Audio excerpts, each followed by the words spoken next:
हमारे channel deci flavours की कहानी में आपको खाद्य से भरपूर अनूठा सफ़र मिलेगा, जहां हम आपको भारतीय रसोई सांस्कृतिक के संग ले जाएंगे। हर वीडियो में आपको मज़ेदार रेसिपीज़, नई खाद्य समाचार और भोजन से जुड़ी रोचक जानकारियां मिलेंगी। हमारे साथ जुड़कर आप एक नए स्वाद के सफ़र में खो जाएंगे। सब्सक्राइब करें और साथ में चलिए, क्योंकि खाना एक कहानी बनाता है। क्या आप जानते हैं भारत के लोकप्रिय व्यंजन खिचड़ी का इतिहास हमारे देश में कैसे हुई? इसकी शुरुआत आइए जानते हैं। भारत के लोकप्रिय व्यंजनों में से एक है खिचड़ी। इसकी कहानी और इससे जुड़े इतिहास के बारे में चलो जानते हैं। आज जब भी आप स्वादिष्ट, सुपाच्य और हल्के भोजन की बात करते हो, तब दाल और चावल को मिलाकर बनने वाली खिचड़ी का ख्याल सबसे पहले मन में आता है।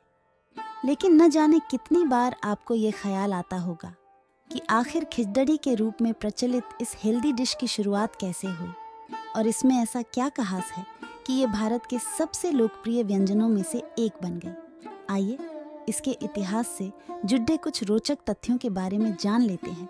खिचड़ी शब्द संस्कृत भाषा के शब्द खिच्छा से आया है, जिसका अर्थ है चावल और फलियों से बनाया गया व्यंजन। मोटे तौर पर खिचड़ी चावल और दाल से बनाई जाती है, लेकिन इसकी कुछ अन्य क्षेत्रीय विविधताएं हैं, जैसे बाजरा खिचड़ी और मूंग खिचड़ी। हिंदू संस्कृति में इसे बच्चों द्वारा खाए जाने वाले सबसे पहले ठोस खाद्य पदार्थों में से एक के रूप में जाना जाता है। खिचड़ी का इतिहास मुगलों के समय से जुड़ा है। हमारे देश भारत में खिचड़ी का चलन बहुत पुराना है। मुख्य रूप से मकर संक्रांति के पर्व पर खिचड़ी खाने की परंपरा सदियों से चली आ रही है। जब हम इसके इतिहास की बात करते हैं, तो इस व्यंजन का इतिहास करीब 50-100 साल पुराना है, और ऐसा माना जाता है कि भारत में खिचड़ी पिछले करीब 50-100 साल से खाई जाती रही है।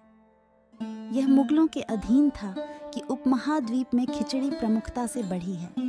प्राचीन कथाओं में ऐसा जिक्र मिलता है कि अकबर को खिचड़ी बहुत पसंद थी, क्योंकि वह कम खर्चे पसंद व्यक्ति थे।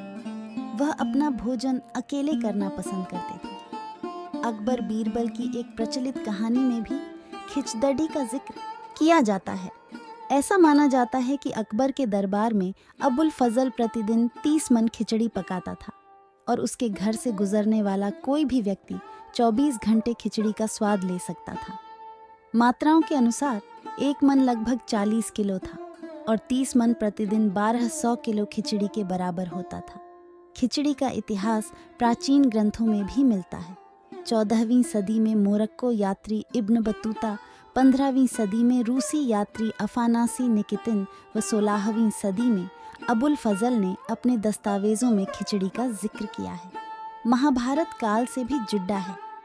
इसका इतिहास खिचड़ी का सबसे पहला संदर्भ भारतीय महाकाव्य महाभारत में पाया जाता है, जिसके बारे में माना जाता है कि ये घटनाएं 9वीं और 8वीं शताब्दी ईसा पूर्व के बीच हुई थी।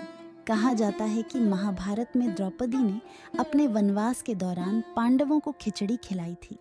खिचड़ी को कई तरीकों से बनाया जाता है, जिसे खिचड़ी, भेदड़ी, तहरी और पुलाव के रूप में बनाया जाता है। इनमें से खिचड़ी मुख्य रूप से उड़द की दाल से तैयार की जाती है।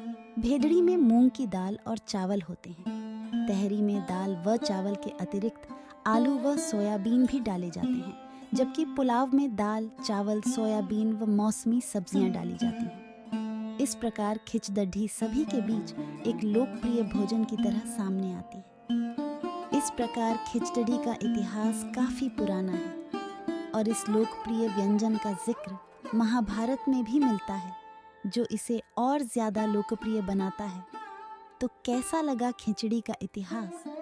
तो लाइक, कमेंट, शेयर करना मत भूलिए, और सब्सक्राइब भी करें। मैं आशा करती हूँ कि आपको ये जानकारी पसंद आई होगी। तो ऐसे ही महत्वपूर्ण जानकारी के लिए मेरे चैनल को ज़रूर सब्सक्राइब और लाइक शेयर करिए।